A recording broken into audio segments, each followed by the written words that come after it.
एक जज अपनी पत्नी को क्यों दे रहे हैं तलाक, रोंगटे खड़े कर देने वाली सच्ची घटना।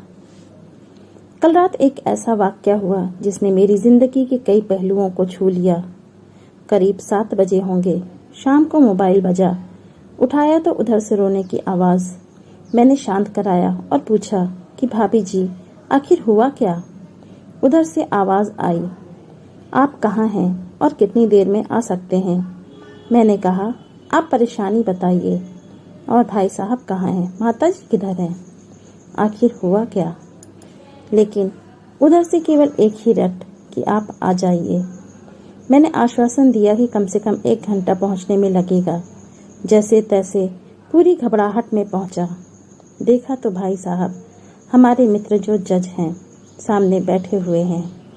भाभी जी रोना चीखना कर रही हैं। 12 साल का बेटा भी परेशान है। 9 साल की बेटी भी कुछ नहीं कह पा रही है। मैंने भाई साहब से पूछा कि आखिर क्या बात है। भाई साहब कोई जवाब नहीं दे रहे थे। फिर भाभी जी ने कहा, ये देखिए तलाक के पेपर, ये कोर्ट से तैयार करा के लाए हैं, मुझे तलाक देना चाहते हैं। मैंने पूछा, ये कैसे हो सकता है, इतनी अच्छी फैमिली है, 2 बच्चे हैं, सब कुछ सेटल्ड है। प्रथम दृष्टि में मुझे लगा ये मजाक है।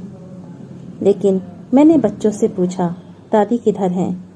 बच्चों ने बताया पापा ने उन्हें 3 दिन पहले नोएडा के वृद्धाश्रम में शिफ्ट कर दिया है। मैंने घर के नौकर से कहा, मुझे और भाई साहब को चाय पिलाओ। कुछ देर में चाय आई।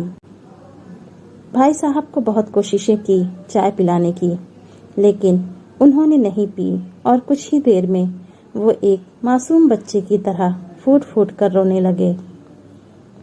बोले, मैंने 3 दिन से कुछ भी नहीं खाया है। मैं अपनी 61 साल की माँ को कुछ लोगों के हवाले करके आया हूँ। पिछले साल से मेरे घर में उनके लिए इतनी मुसीबतें हो गईं कि पत्नी ने कसम खा ली कि मैं माँ जी का ध्यान नहीं रख सकती। ना तो ये उनसे बात करती थी और ना ही मेरे बच्चे बात करते थे। रोज मेरे कोर्ट से आने के बाद माँ खूब रोती थी। नौकर तक भी अपनी मनमानी से व्यवहार करते थे। माँ ने 10 दिन पहले बोल दिया, बेटा तू मुझे ओल्ड एज होम में शिफ्ट कर दे। मैंने बहुत कोशिशें की पूरी फैमिली को समझाने की, लेकिन किसी ने माँ से सीधे मुंह बात नहीं की। जब मैं 2 साल का था तब पापा की मृत्यु हो गई थी। दूसरों के घरों में काम करके मुझे पढ़ाया, मुझे इस काबिल बनाया कि आज मैं जज हूँ। लोग बताते हैं माँ कभी दूसरों के घरों में काम करते वक्त भी मुझे अकेला नहीं छोड़ती थी। उस माँ को मैं ओल्ड एज होम में शिफ्ट करके आया हूँ। पिछले 3 दिनों से मैं अपनी माँ के एक एक दुख को याद करके तड़प रहा हूँ, जो उसने केवल मेरे लिए उठाए। मुझे आज भी याद है, जब मैं 10th की परीक्षा में अपीयर होने वाला था, माँ मेरे साथ रात भर बैठी रहती। एक बार माँ को बहुत फीवर हुआ। मैं तभी स्कूल से आया था। उसका शरीर गर्म था, तप रहा था। मैंने कहा, माँ तुझे फीवर है।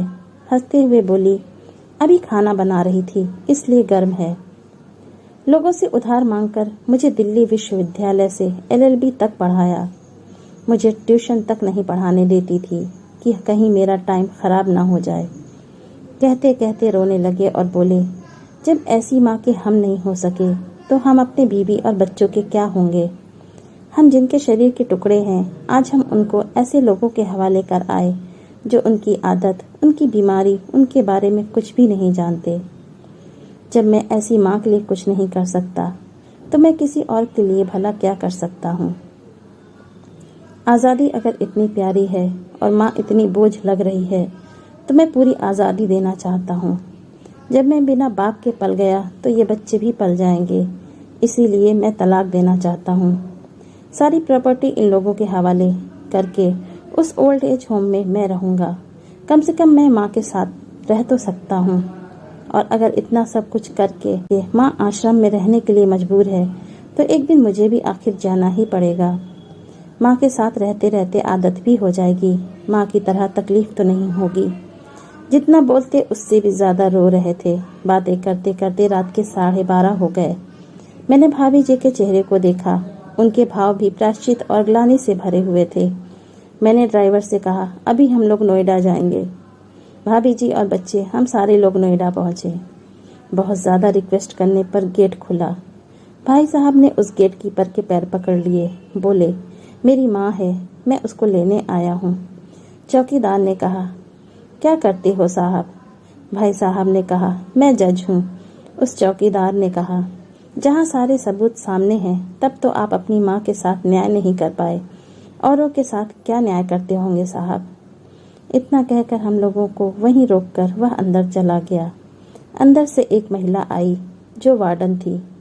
उसने बड़े कातर शब्दों में कहा, 2 बजे रात को आप लोग ले जाके कहीं मार दे तो मैं अपने ईश्वर को क्या जवाब दूंगी।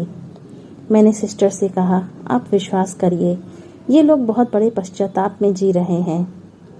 अंत में किसी तरह उनके कमरे में ले गई।